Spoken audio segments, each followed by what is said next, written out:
Hey, what's up, y'all? It's been a long time since I did a Insider Ties. I even forgot the name of the show. I apologize. Obviously, let's get off of this page because you'll focus on what's over there. As you guys know, I wrote this book last year, released it. It's been doing very well. But now more than ever, I think it's good to introduce it to you guys because I'm working on another book right now, and I hope to have it finished by the beginning of May. But if you saw the title, I know you came to basically kind of hear my thoughts on StockX and this email that's over here, right? Now I'm pushing that, and I'll put the link to my book. I'll put the link down here in the description. You guys can click on it if you want to go and buy it. I really suggest you should, not just because it puts money in my pocket, because it's a really good book on the sneaker industry, and particularly if you're getting ready to start a business. It's really at the core of the book is about maximizing your own website versus building something via a third party. So obviously, I continue to use StockX from the time that I wrote this book until now. So what I'm doing is I'll show you the inside of my dashboard. I haven't sold anything since March 15th. When the store started closing, I shut down completely. You won't see anything pending here. You won't see anything current at all. But what you need to know about is, let's go to the core purple. Just because, interestingly enough, and I want you to look at this too. Go to all. All of the stores have been closed. And I'm asking you guys this question. 8,642 pair of shoes have been sold. The allotment to a store is usually about 48 pair. That means that StockX has sold basically the equivalent of 150 regular stores, all above retail on the core purple. People are still buying shoes during the damn virus lockdown, and that is blowing my mind that you have money to... I understand some people have the money, and I can't hate on 8,000 people for copping a shoe that they like, but that's bananas. Anyway, all right, so you're probably asking yourself, okay, what is this 3% fee about?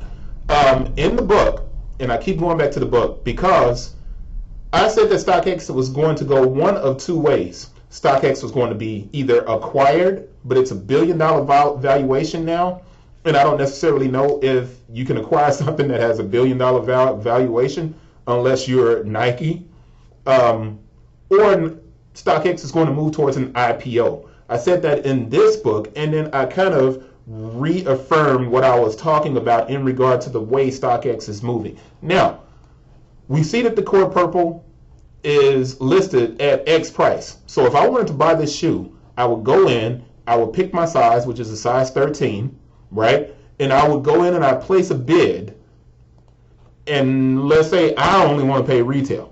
So I'm putting 170, which means that I would be charged $13.95, and the authentication fee is free. That means $183.95. All right, you guys got that. I'm making sure this is clear because I think a lot of the times people don't realize what's happening here. If you're buying on eBay and that shoe is above $100, you don't have to pay a fee, right? If you're the seller. Now, I forgot that. Now, completely different thing. If I'm a seller, let's go look at that. If I'm a seller and I'm selling a size 13, right? And I'm going to get this straight, man. It's just going to take a second. I won't get this over 10 minutes, I promise you. If I'm selling a shoe, right, my fee, because I'm a level 4 seller, my fee is $16.80 they take, and then it's a payment processing fee. StockX doesn't make this money.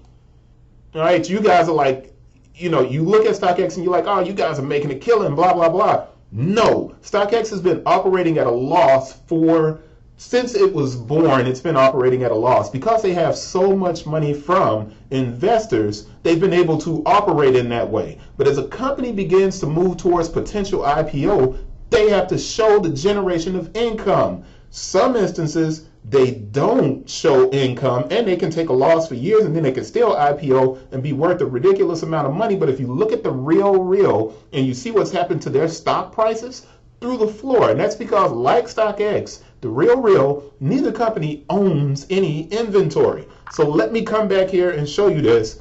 This payment processing fee is 2.75% that goes to PayPal. PayPal gets that money right up front. They are not charging me shipping. It is the only platform where the seller does not pay for shipping. StockX has been losing because of this for years. It takes, I don't care who you are, you know how much it takes to ship a pair of shoes. And it's typically between $9.95 and $14. That means on every shoe that's shipped to StockX. All right, so let's go back. Okay, now they don't need to put that fee on the buyer. They should not be putting it on the buyer, because right now the buyer is like, I'm paying shipping, I'm paying the person, and I'm putting this bid in, right? And my bid, I only want to pay $170. If somebody takes it, dope, good, I'm happy. I pay $183.95. The buyer should not be incurring a fee to spend money. You don't charge a person that's spending money.